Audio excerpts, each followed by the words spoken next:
আমি আপনাদের সম্মুখে যেই বিষয়টি নিয়ে আলোকপাত করতে চলেছি তা হলো এই, আমরা কোন বিদ্যা অর্জন করব বা কেন। আর এই বিষয়টাকে আমরা সকলেই নিজেদের মতো করে নিতে পারি। আমি যদি পিতা হই তাহলে এইভাবে নেব, আমরা আমাদের সন্তান সন্ততিকে কোন বিদ্যা অর্জন করাবো বা কেন। আপনি যদি নিজ স্টুডেন্ট থাকেন তাহলে আপনি এই বিষয়টিকে এইভাবে নিতে পারেন, আমি কোন বিদ্যা অর্জন করব বা কেন। আজকের সকলেই স্টুডেন্ট, আজকে আমাদের ভাষা যেটা থাকবে, আমরা কোন বিদ্যা অর্জন করব বা কেন। আসি তাহলে এই বিদ্যা আরবি দিক দিয়ে যদি দেখতে চান তাহলে যেটা দেখতে পাবেন সেটা হচ্ছে ইলম, যার অর্থ জ্ঞান, বিদ্যা, নলেজ। আর পারিভাষিক অর্থের দিক দিয়ে যদি দেখতে চান তাহলে আমরা পাই যে যা জানা ছিল না নতুন করে অবগত হলো, সেটাকেই বলা হয় বিদ্যা, জ্ঞান, নলেজ। এবার আসি এই বিদ্যা মর্মে কোন ব্যক্তির কোন ধারণা ছিল কি না। এই মর্মে আমরা জানি একজন কবি মুসলিম, নাম তার কবি কাজী নজরুল ইসলাম, তিনি এই বিদ্যা মর্মে বলতে গিয়ে তিনি বলেছেন, শিক্ষা হলো মানুষের অন্তর্নিহিত দেহমন ও আত্মার পরিপূর্ণ বিকাশ। ঠিক তেমনি ভাবে আমরা যাকে কবি গুরু কবি রবীন্দ্রনাথ ঠাকুর বলে চিনি, তিনি এই বলেছেন, শিক্ষা হলো মানুষের অশক্তিকে শক্তি দেওয়ার উপায়। কিভাবে? এইভাবে একজন যদি মানুষ জ্ঞানী থাকে কিন্তু সে হ্যান্ডিক্যাপ, একজন যদি মানুষ জ্ঞানী থাকে কিন্তু তার পা ভাঙা, হাত ভাঙা, অচল, অসক্ষম, চলতে পারে না, কিন্তু তাকে শক্তি দিবে তার জ্ঞান। কিভাবে? আপনি সমাজের দিকে, আপনি পৃথিবীর প্রতি দৃষ্টিপাত করুন, আপনি দেখতে পাবেন অজ্ঞ মানুষ কোনো সময় চেয়ারে বসে না, বরঞ্চ শিক্ষকতার চেয়ারে যদি একজন হ্যান্ডিক্যাপ থাকে, যদি একজন ন্যাংরা থাকে, যদি একজন পা ভাঙা, হাত ভাঙা থাকে, সেও একজন শিক্ষকতা করে।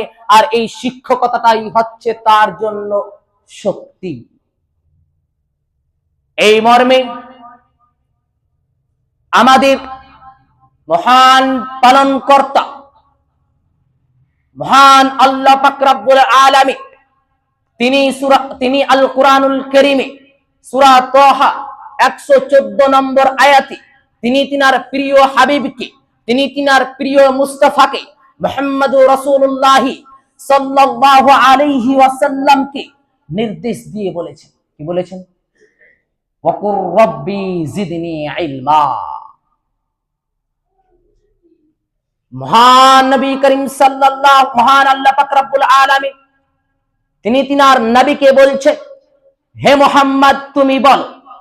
মুহাম্মদ সাল্লাল্লাহু আলাইহি সাল্লাম বলছে, হে আমার প্রতিপালক, হে আমার পালন কর্তা, হে আমার স্রষ্টা, আপনি আমার ইলম, বিদ্যা, নলেজ বেশি করে দিন, বৃদ্ধি করে দিন। শুধু তাই নয়, এই বিদ্যা মর্মে বলতে গিয়ে আমাদের প্রিয় নবী মুহাম্মদুর রাসূলুল্লাহ সাল্লাল্লাহু আলাইহি ওয়াসাল্লাম তিনি মানব মণ্ডলীকে, তিনি তিনার উম্মতদেরকে ইকরাউল কুরআন ফাইন্নাহু ইয়াতি ইয়াউমাল কিয়ামাহ সাফিআন লিআসহাবিহি, এই বাক্য দ্বারা দিয়ে প্রত্যাখ্যান করেছেন। এই বাক্য দ্বারা দিয়ে তাদেরকে পাঠ করার এবং তাদেরকে রিডিং করার আদেশ দিয়েছে। কি? হে মানব মণ্ডলী, তোমরা কোরআন পাঠ করো, কেননা এই কোরআন কাল কিয়ামতের দিন পাঠরত ব্যক্তির জন্য সুপারিশ হয়ে দাঁড়ায়। অর্থাৎ আপনি পৃথিবীর বুকে কোরআন পাঠ করছেন, আপনি পৃথিবীর বুকে কোরআন পাঠ করে রেখেছেন, আপনি হিসাব নিকাশের দিন যাবেন, তখন কোরআন আপনার জন্য সুপারিশ করবে। কি বলবে? হে আল্লাহ, কোরআন বলবে, হে আল্লাহ, আপনার এই অমুক বান্দা আমাকে পাঠরত করেছে, আপনি তাকে জাহান্নামের রাস্তাতে দিয়েন না। এইভাবে সুপারিশ করবে এই কোরআন। সুপ্রিয় মুসাল্লি বৃন্দ, এবার আসি আমরা কোন বিদ্যা অর্জন করব। তার আগে আমি একটি কথা বলবো আপনাদেরকে। বুকে হাত রাখেন, চোখটা বন্ধ করেন, পৃথিবীর দিকে দৃষ্টিপাত করে, পৃথিবীর দিকে লক্ষ্য করে দেখেন তো বেশিরভাগ মানুষ আজকাল জ্ঞানী, বেশিরভাগ মানুষ আজকাল জ্ঞানী, আর অজ্ঞ মানুষ খুব কম পাওয়া যায়। দুই, আপনি যদি এই বিষয়টাকে লক্ষ্য করেন শান্তি এবং অশান্তির দিক দিয়ে, তাহলে আপনি পৃথিবীতে দেখতে পাবেন অশান্তিটা অধিক বেড়ে রয়েছে, অশান্তিটা অধিক রয়েছে সমাজের মধ্যে, কিন্তু শান্তি নেই। মাওলানা সাহেব, প্রশ্ন তো জাগতেই পারে, আপনি যেখানে বললেন শিক্ষিতর হার বেশি, সেখানে অশান্তির হার কিভাবে বেশি হতে পারে? জি হ্যাঁ, শিক্ষিতর হার বেশি থাকা সত্ত্বেও অশান্তিটা এই কারণে যে আমরা সেই সব শিক্ষিত মানুষ নয়, যেসব শিক্ষিত মানুষ হওয়ার দরকার। কিসব? যে ইলম অর্জন করার জন্য মহান আল্লাহ তাবারক ওয়া তাআলা নবী আকরাম মুহাম্মদ সাল্লাল্লাহু আলাইহি ওয়াসাল্লামকে মক্কার গারে হিরাতে ইবাদতে মুক্ত রেখেছিলেন। সে সময় আল্লাহ তাবারক ওয়া তাআলা ফেরেশতাকে প্রেরণ করেছিলেন মুহাম্মদ সাল্লাল্লাহু আলাইহি ওয়াসাল্লামের কাছে, অর্থাৎ গারে হিরাতে। সেটা হচ্ছে কি? সেটা হচ্ছে এই যে মুহাম্মদ সাল্লাল্লাহু আলাইহি ওয়াসাল্লামের কাছে এসে ফেরেশতা বলছেন, হে মুহাম্মদ, প্রথম আল কোরআনুল কারীমের অবতীর্ণ আয়াত 1 থেকে 5 নম্বর সূরা আলাকের নিয়ে এসে বলছেন, ইকরা বিসমি রাব্বিকাল্লাযী খালাক। হে মুহাম্মদ, তুমি পড়ো তোমার প্রতিপালকের নামে। মুহাম্মদ সাল্লাল্লাহু আলাইহি ওয়াসাল্লাম সহিহুল বুখারী হাদিসের বাক্যতে আনা বিকারি, আমি পড়তে জানি না, একথা বলার পর মুহাম্মদ সাল্লাল্লাহু আলাইহি ওয়াসাল্লামকে জোর আওয়াজে বললেন, জিবরাইল, হে মুহাম্মদ, তুমি পড়ো তোমার প্রতিপালকের নাম। মুহাম্মদ সাল্লাল্লাহু আলাইহি সাল্লাম আবারও বলছেন, আনা বিকারি, আমি পড়তে জানি না, আনা উম্মি। এই কথা বলার পর জিবরাইল আলাইহিস সালাতু ওয়াস সালাম নবী আকরাম সাল্লাল্লাহু আলাইহি ওয়াসাল্লামের সিনায় দাবন দিলেন, জোর করে চেপে ধরলেন এবং বললেন, ইকরা বিসমি রাব্বিকাল্লাযী খালাক, খালাকাল ইনসানা মিন আলাক, ইলা আখির 5 আয়াত। এই পর্যন্ত পাঠ করলেন। এই পর্যন্ত পাঠ করার পর মুহাম্মদ সাল্লাল্লাহু আলাইহি ওয়াসাল্লাম পাঠ করলেন। কি বলতে চেয়েছেন ওখানে? যেটা আয়াতের আমি অর্থ করে দিয়েছি সেটা একটাই বলি, সেটা হচ্ছে কি, ইকরা বিসমি রাব্বিকাল্লাযী খালাক। হে মুহাম্মদ, তুমি পড়ো তোমার প্রতিপালকের নামে, যিনি তোমাকে সৃষ্টি করেছে। কার নামে? প্রতিপালকের নামে। প্রতিপালকের নামে কি? কোরআন হাদিস বাদ দিয়ে অন্য কোনো জ্ঞান? পৃথিবীর বুকে প্রতিপালকের নামে পড়া অর্থাৎ কোরআন ও হাদিসের জ্ঞান অর্জন করা, পৃথিবীর বুকে কোনো মায়ের লাল এটা প্রমাণ করে দিতে পারে না যে কোরআন হাদিসকে বাদ দিয়ে অন্য কোনো কিতাব, অন্য কোনো গ্রন্থ পড়া মানে আল্লাহ তাবারক ওয়া তাআলার নামে পড়া। পৃথিবীর বুকে যদি আল্লাহ তাবারক ওয়া তাআলার নামে পড়া হয়, তাহলে সেটা হচ্ছে কোরআন ও হাদিসের জ্ঞান। সেটা হচ্ছে কোরআন ও হাদিসের বিদ্যা। অতএব আমাকে আর আপনাকে কোরআন ও হাদিসের বিদ্যা অর্জন করতে হবে। এই বিদ্যা অর্জন করলে সমাজে অশান্তি দেখা যাবে না, শান্তি দেখা যাবে, সমাজে মায়া দেখা যাবে, সমাজে মমতা ভালোবাসা দেখা যাবে, সমাজে দুঃখ কষ্ট হিংসা বিদ্বেষ মারামারি হানাহানি কাটাকাটি এইগুলো জিনিস থাকবে না। অতএব আমাদের সকলকে কোরআন ও হাদিসের জ্ঞান অর্জন করতে হবে। আর যেসব পিতারা রয়েছেন, আপনারা আপনাদের সন্তান সন্ততিদেরকে এই কোরআন ও হাদিসের জ্ঞান অর্জন করিয়ে নেবেন। আল্লাহ তাবারক ওয়া তাআলা যেন আমাদের সকলকে তার তৌফিক দান করান। আল্লাহুম্মা আমিন। সুপ্রিয় মসজিদের মুসাল্লিবৃন্দ, এবার পয়েন্ট আসছে, আমরা কেন অর্জন করব, আমরা কোন বিদ্যা অর্জন করব বললাম, এবার কেন করব। দেখেন, একবার ভেবে দেখেন, পৃথিবীর বুকে কেউ যদি প্রশ্ন করে নেয় যে কেন, এই কেনর উত্তর দিতে একটু কঠিন হয়। এই কামটা করলে কেন, কেন, আর তখন কিন্তু উত্তর থাকে না। আপনি বিড়ি খেয়ে নিয়েছেন, সিগারেট পান করে নিয়েছেন, আপনার বাবা কেন বলছেন, এই তুই নাকি বিড়ি খেয়েছিস? হ্যাঁ খেয়েছি।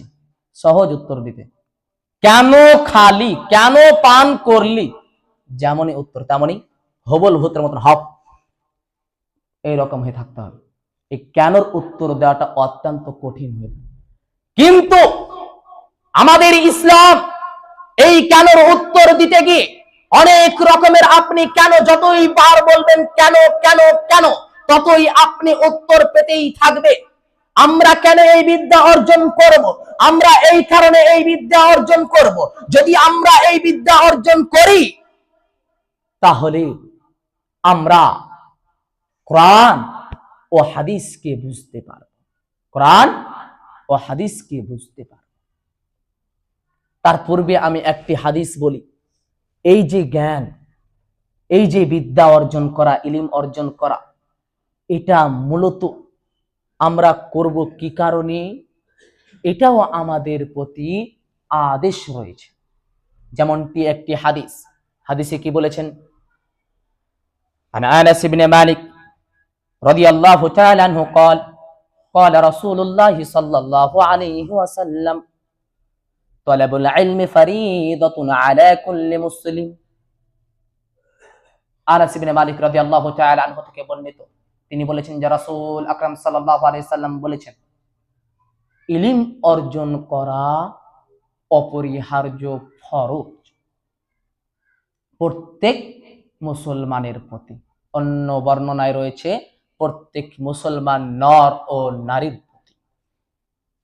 এখানে যে ফরজ বাক্যটা যে ইউজ করেছেন, এখানে এই হাদিসের ব্যাখ্যা করতে গিয়ে ইমাম সিয়ুতি রাহিমাহুল্লাহ, একজন বিজ্ঞ ব্যক্তি, বিজ্ঞ আলিম, তিনি মৃত্যুবরণ করেছেন 911 হিজরিতে। তিনি বলেছেন যে ফরজের দুইটি প্রকার, এক ফরজে আইন, দুই ফরজে কিফায়া। ফরজে আইন মানে ঘোড়ারসের মাটিতে যদি কোনো রকমের, ঘোড়ারসের মাটিতে যদি কোনো একজন জ্ঞানী ব্যক্তি না থাকে, তাহলে ঘোড়ারসের সমস্ত ব্যক্তির প্রতি জ্ঞান অর্জন করা ফরজ, অপরিহার্য, বাধ্যতামূলক। এটাকেই বলা হয় ফরজে আইন। দুই প্রকার হচ্ছে, দ্বিতীয় প্রকার হচ্ছে ফরজে কিফায়া। ফরজে কিফায়া মানে ঘোড়ারসের মাটিতে যদি একজন নক্ষত্র, একজন যদি জ্ঞানী থাকে, তাহলে আর যদি কেউ অর্জন না করে, তাহলে সেই ব্যক্তি থাকার জন্য যথেষ্ট, এনাফ। যেমন ভাবে আমরা যে সলাতুল জানাজা পড়ি, মানুষ যখন মারা যায় তখন জানাজার যে নামাজ পড়ি, যদি কেউ নামাজ পড়ে নেয়, জানাজার নামাজ পড়ে নেয়, তাহলে 4 জন 5 জন যদি পড়ে নেয়, আর কেউ যদি না পড়ে, তাহলে তাদের কোনো গুনাহ নেই। কিন্তু জানাজার নামাজ যদি একজনও না পড়ে, তাহলে সকলেই গুনাহগার হয়ে যায়। এবার আমি বলছিলাম যে আমরা কেন এই জ্ঞান অর্জন করব? আমরা এই কারণে এই জ্ঞান অর্জন করব, যদি আমরা এই জ্ঞান অর্জন করি, যদি আমরা আমাদের সন্তান সন্ততিদেরকে এই জ্ঞান অর্জন করাই, তাহলে আমরা কোরআন ও হাদিসের বিবরণগুলি বুঝতে পারব। যেমন আল্লাহ তাবারাক ওয়া তাআলা আল কুরআনুল কারীমের মধ্যে তিনি স্বয়ং বলেছেন, ওয়া তিলকাল আমসালু নাদরিবুহা লিন্নাসি ওয়া মা ইয়াকিলুহা ইল্লাল আলিমুন। অর্থাৎ আমি সেই সব দৃষ্টান্তগুলি, আমি সেই সব বিবরণগুলি মানুষের জন্য পেশ করেছি, মানুষের জন্য রেখেছি, যারা জ্ঞানী তারাই একমাত্র বুঝবে, আকল রাখবে, বিবেক রাখবে। এবার বলুন তো, যদি পৃথিবীর বুকে কোনো মানুষ বিদ্যা অর্জন করে, তারপরে সে যদি পৃথিবীর বুকে যে কোনো গ্রন্থ পাঠ করে, সে বুঝতে পারবে কি পারবে না? অবশ্যই পারবে। আপনি যদি কোরআন ও হাদিসের বিবরণ বুঝতে পারেন, তাহলে আপনার ভিতরে কি আল্লাহ তাবারাক ওয়া তাআলার ভয় আসবে না? অবশ্যই আসবে। এই কারণে আমরা এই বিদ্যা অর্জন করব। কেন আমরা এই বিদ্যা অর্জন করব? এই কারণে, যদি আমরা এই বিদ্যা অর্জন করি, যদি আমরা আমাদের সন্তান সন্ততিদেরকে এই বিদ্যা অর্জন করাই, তাহলে আমাদের মধ্যে, আমাদের সন্তান সন্ততিদের মধ্যে আল্লাহ তাবারাক ওয়া তাআলা ভয় আসবে, আল্লাহকে ভীতু, আল্লাহর প্রতি ভীতু অর্জন করবে। কিভাবে? আল্লাহ তাবারাক ওয়া তাআলা নিজেই আল কুরআনুল কারীম সূরা আল ফাতিরের মধ্যে বলেছেন, কি বলেছেন? বিসমিল্লাহির রহমানির রহিম, ইন্নামা ইয়াখশাল্লাহা মিন ইবাদিহিল উলামা। নিশ্চয় আল্লাহর বান্দাদের মধ্যে যারা আলিম, তারাই আল্লাহকে ভয় করে, তারাই আল্লাহকে ভয় করে। সুপ্রিয় মসজিদের মুসাল্লিবৃন্দ, আপনি যদি জ্ঞান অর্জন করেন, আপনি কোরআন ও হাদিসের বিবরণ বুঝতে পারবেন, আপনার প্রতি আল্লাহর ভয় আসবে। এই কারণে ইমাম হাসান আল বাসারি তিনি বলেছেন যে যা ভিতরে ইলম নেই, সে বান্দা হালাল ও হারাম বুঝতে পারবে না। যার ভিতরে ইলম নেই, জ্ঞান নেই, বিদ্যা নেই, নলেজ নেই, সে কখনো হালাল ও হারাম বুঝতে পারবে না। আর যদি সে ইবাদত করে, তাহলে যেমন অন্ধকারে ডুবে থাকা, ঠিক তেমনি তার অন্ধকারে ডুবে থাকা। অর্থাৎ আপনার ভিতরে ইলম আছে, জ্ঞান আছে, আপনি ইবাদত করছেন, মানে আপনি আলোর পথে আছেন, নূর আলা নূরে রয়েছেন। কিন্তু আপনার ভিতরে ইলম নেই, আপনি ইবাদত করছেন, মানে আপনি এখনো হালাল কোনটা, হারাম কোনটা, জায়েজ কোনটা, নাজায়েজ কোনটা, কোনটা সুন্নাত কোনটা বিদআত, এটা আপনি বুঝতে পারবেন না। আর যখন আপনি এইগুলো বুঝতে পারবেন, তখনই আপনি আমল করবেন। আর পৃথিবীর বুকে যদি কেউ আমল করে, তাহলে কি সে পরকালে ধ্বংস হবে? কখনোই সে ধ্বংস হবে না, কখনো সেই লাআনাত প্রাপ্ত হবে না। এই কারণে আল্লাহ রাসূল আকরাম সাল্লাল্লাহু আলাইহি ওয়াসাল্লাম তিনি একটি হাদিস রেখেছেন যে তোমরা কেন এই বিদ্যা অর্জন করবে?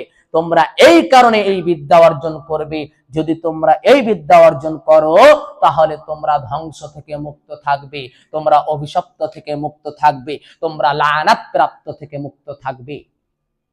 আর এই কথাকে সাক্ষ্য দেওয়ার জন্য রাবি হযরতে আবু হুরায়রা তিনি বলেছেন, ওয়ান আবি হুরায়রা রাদিয়াল্লাহু তাআলা আনহু قال سمعت رسول الله صلى الله عليه وسلم يقول الدنيا ملعونة ملعون ما فيها إلا ذكر الله وما ولآه عالما ومتعلما।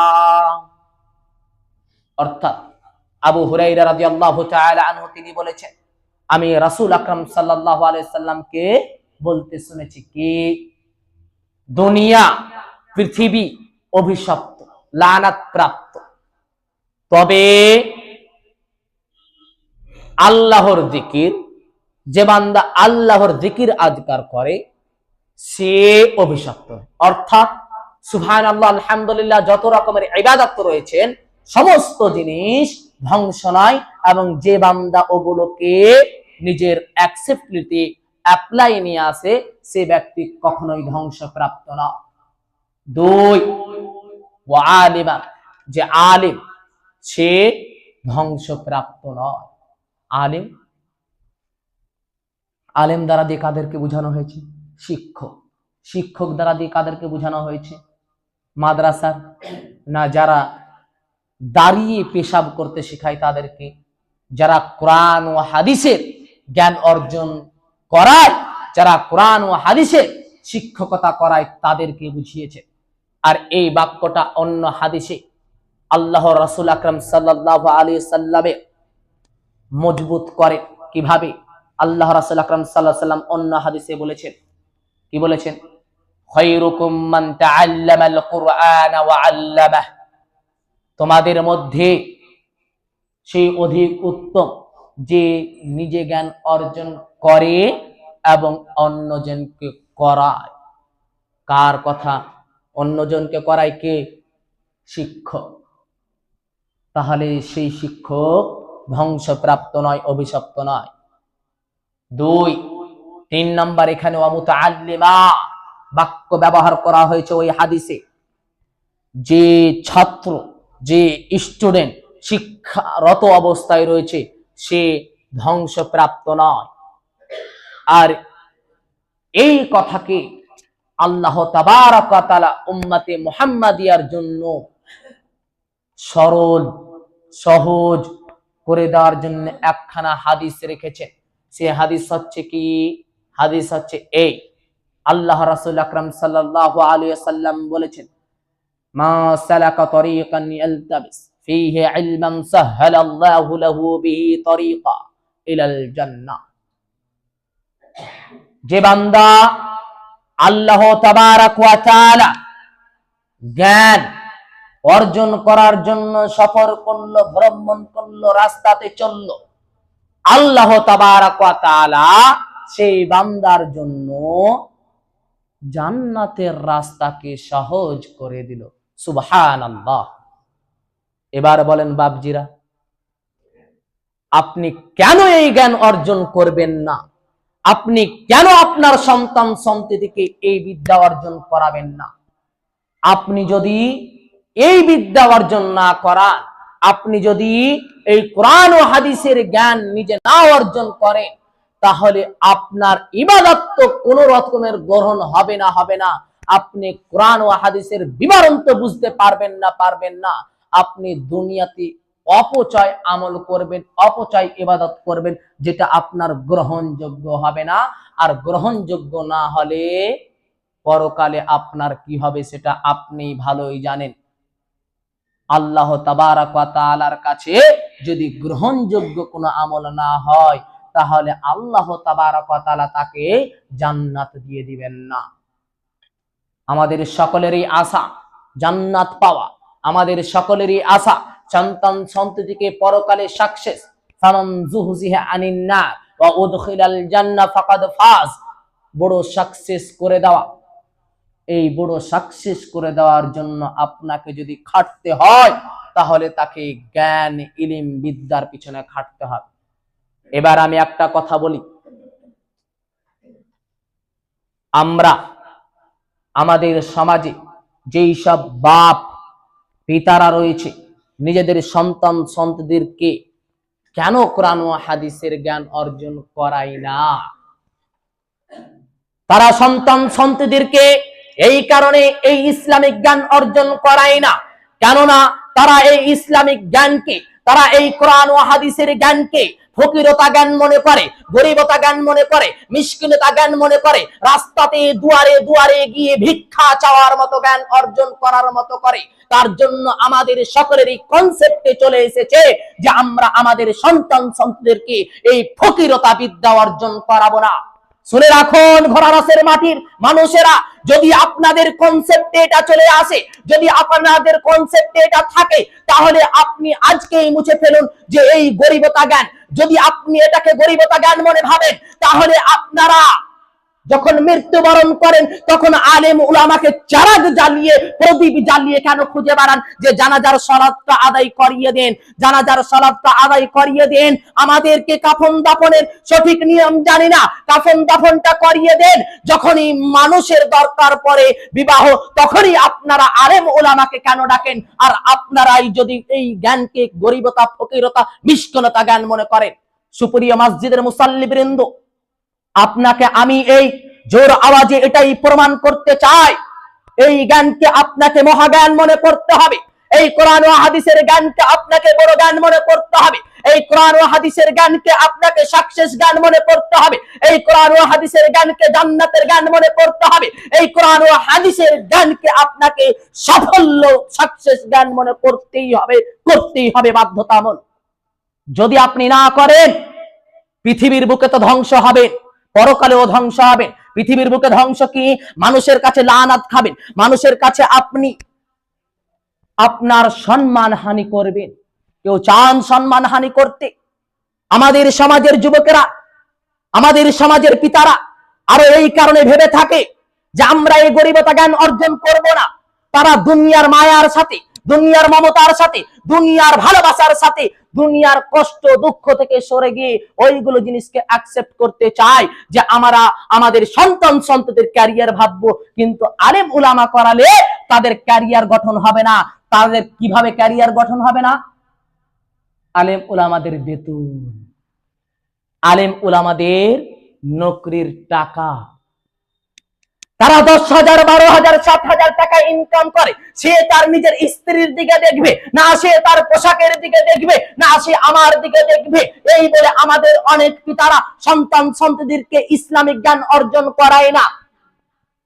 কিন্তু যদি আপনি এই দুনিয়ার বুকে ছুটতে গিয়ে সন্তান সন্ততির ভালো ক্যারিয়ার, টাকার ক্যারিয়ারকে যদি বেছে নিতে চান, তাহলে আপনি ধ্বংস হবে। কিভাবে ধ্বংস হবেন? এই কারণে আল্লাহ তাবারাক ওয়া তাআলা সূরা মুনাফিকুনের মধ্যে একটি আয়াত রেখেছেন। কি আয়াত? আল্লাহ তাবারাক ওয়া তাআলা বলেছেন, ইয়া আইয়ুহাল্লাযীনা আমানু লা তুলহিকুম আমওয়ালুকুম ওয়ালা আওলাদুকুম আন যিকরিল্লাহ ওয়া মান ইয়াফআল যালিকা ফাউলাইকা হুমুল খাসিরুন। অর্থাৎ, হে বিশ্বাসীরা, হে যারা ঈমান এনেছো, তোমরা তোমাদের ধন সম্পদ, টাকা পয়সা, তোমাদের সন্তান সন্ততি, ছেলে মেয়ে যেন আল্লাহ তাবারাক ওয়া তাআলা জিকির আযকার থেকে, আল্লাহ তাবারাক ওয়া তাআলাকে স্মরণ করা থেকে দূরে না করে দেয়, উদাসীন না করে দেয়। আর যদি তোমার টাকা পয়সা, আর যদি তোমার সন্তান সন্ততি আল্লাহ তাবারাক ওয়া তাআলার জিকির আযকার থেকে দূরে করে, তাহলে ফাউলাইকা হুমুল খাসিরুন, যারাই হবে তারাই হবে কি? খাসারাতে, ক্ষতিগ্রস্ততে। আপনি চান ক্ষতিগ্রস্ত হতে? কোন মায়ের লাল বলুক আমি ক্ষতিগ্রস্ত হতে চাই? কেউ বলবে না। সকলেই বলবে কি? আল্লাহ আমাদেরকে সাফল্য করুন। এই কারণে আল্লাহ তাবারাক ওয়া তাআলা প্রত্যেক বান্দাকে ভালোবাসেন। তিনি তিনার প্রত্যেক বান্দাকে ভালোবাসার কারণে তিনি একটি সতর্কবাণী রেখে দিয়েছেন যে ইন্না আমওয়ালাকুম ওয়া আওলাদাকুম ফিতনা। হে মানব, তুমি টাকা পয়সার দিকে ছুটেছো, তুমি তোমার সন্তান সন্ততির ক্যারিয়ার গঠন করার জন্য ছুটেছো। শুনো, এই তোমার টাকা পয়সা, এই তোমার মাল, এই তোমার সন্তান সন্ততি, তোমার ছেলে মেয়ে তোমার জন্য কি? ফিতনা, পরীক্ষা। আর এই পরীক্ষাটা আল্লাহ তাবারাক ওয়া তাআলা রাখেন কি? লিয়াবলুয়াকুম আইয়ুকুম আহসানু আমালা। এই পরীক্ষাটা আল্লাহ তাবারাক ওয়া তাআলা রাখেন এই কারণে মানুষকে যাচাই করার জন্য, মানুষকে চেক করার জন্য যে কে কতটা ভালো আমল করেছে। সুপ্রিয় মুসাল্লিবৃন্দ, আমি আপনাদেরকে সতর্কবাণী এতটুকুই বলবো, আপনি যদি জ্ঞান অর্জন না করেন তাহলে আপনি ধ্বংস হবেন। আপনি যদি আপনার সন্তান সন্ততিকে জ্ঞান না অর্জন করান তাহলে আপনি ধ্বংস হবেন। আপনি যদি আপনার সন্তান সন্ততিকে জ্ঞান অর্জন করিয়ে নেন মানে আপনি তার জন্য জান্নাতের রাস্তাকে সহজ করিয়ে দিলেন। আপনি যদি আপনার সন্তান সন্ততিকে জ্ঞান অর্জন করিয়ে দেন আর মানে আপনি তার ভিতরে আল্লাহর ভয় ঢুকিয়ে দিলেন। আপনি যদি আপনার সন্তান সন্ততিকে জ্ঞান অর্জন করিয়ে দেন আর মানে আপনি কোরআন ও হাদিসের বিবরণ বুঝিয়ে দিলেন। এবার আপনি কোনটা চান, ধ্বংস না জান্নাত? আর একটি কথা বলি, একজন বিজ্ঞ ব্যক্তির কথা যে শিক্ষা হলো জাতির মেরুদণ্ড। কেন বলেছিলেন শিক্ষা জাতির মেরুদণ্ড? কেন বলেছিলেন? মেরুদণ্ড প্রাণী হচ্ছে কি? কেঁচে, যে শুয়ে শুয়ে চলে, যার হাড় নেই। যদি আপনার ভিতরে জ্ঞান না থাকে তাহলে সেই হাড় বিহীন মেরুদণ্ড প্রাণীর মতো আপনি। আর জাতিকে কেন বলেছেন? জাতি যদি জ্ঞান অর্জন না করায় তাহলে ওই জাতি শুয়ে থাকার মতো, ওই জাতি ঘুমিয়ে থাকার মতো হয়ে যায়। অতএব আমি আপনাদেরকে আমার বক্তব্যের মাঝে যতটুকু বোঝাতে চাইলাম ততটুকু হচ্ছে এই, আমাদের প্রতি আল্লাহ তাবারক ওয়া তাআলা এই কোরআন ও হাদিসের জ্ঞানকে ফরজ করেছেন, আমাদেরকে অর্জন করতে হবে। আমরা কেন এই কোরআন ও হাদিসের জ্ঞান অর্জন করব?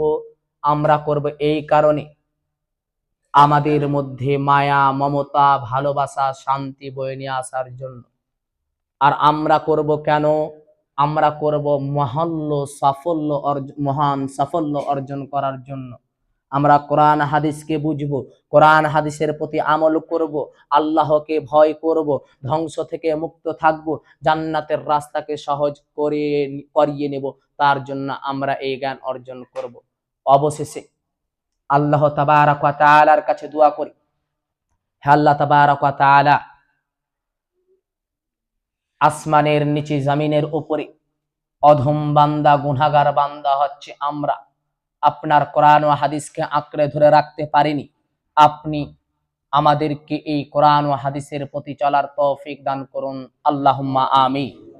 হে আল্লাহ তাবারক ওয়া তাআলা, আমরা আপনার অধম বান্দা, আমরা এই কোরআন ও হাদিসের বিবরণ বুঝতে পারিনি। কোরআন ও হাদিসের বিবরণ বুঝিয়ে পরকালে যেন আমরা জান্নাত পাই তেমনি আমল করার তুমি তৌফিক দান করান, আল্লাহুম্মা আমিন। হে আল্লাহ তাবারক ওয়া তাআলা, এই ঘোড়ারাসের মাটিতে কত মানুষ অসুস্থতায় রয়েছে, তাদেরকে তুমি সুস্থতা দান করুন, আল্লাহুম্মা আমিন। হে আল্লাহ তাবারক ওয়া তাআলা, এই ঘোড়ারাসের বুকে একটি মাদ্রাসা কায়েম রয়েছে, সেই মাদ্রাসাকে তুমি কিয়ামত পর্যন্ত টিকিয়ে রাখুন, আল্লাহুম্মা আমিন। হে আল্লাহ তাবারক ওয়া তাআলা, এই ঘোড়ারাসের মাটি থেকে কত মানুষ দুনিয়া থেকে বিদায় নিয়ে কবরে কি অবস্থায় রয়েছে জানি না, তার কবরকে তুমি নূরে মানওয়ার করে দিন, আল্লাহুম্মা আমিন। হে আল্লাহ তাবারক ওয়া তাআলা, পৃথিবীর বুকে যত মানুষ মারা গিয়েছে তারা কবরে কত শাস্তিতে রয়েছে, তাদের তুমি শাস্তিকে দূর করুন, আল্লাহুম্মা আমিন।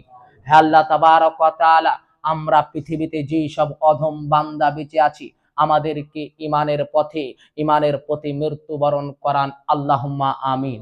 হে আল্লাহ তাবারক ওয়া তাআলা, আমাদের সকলকে কাল কিয়ামতের দিন জান্নাতুল ফিরদাউস দান করুন, আল্লাহুম্মা আমিন। বিসমিল্লাহির রহমানির রহিম। কুল হুয়াল্লাহু আহাদ, আল্লাহুস সামাদ, লাম ইয়ালিদ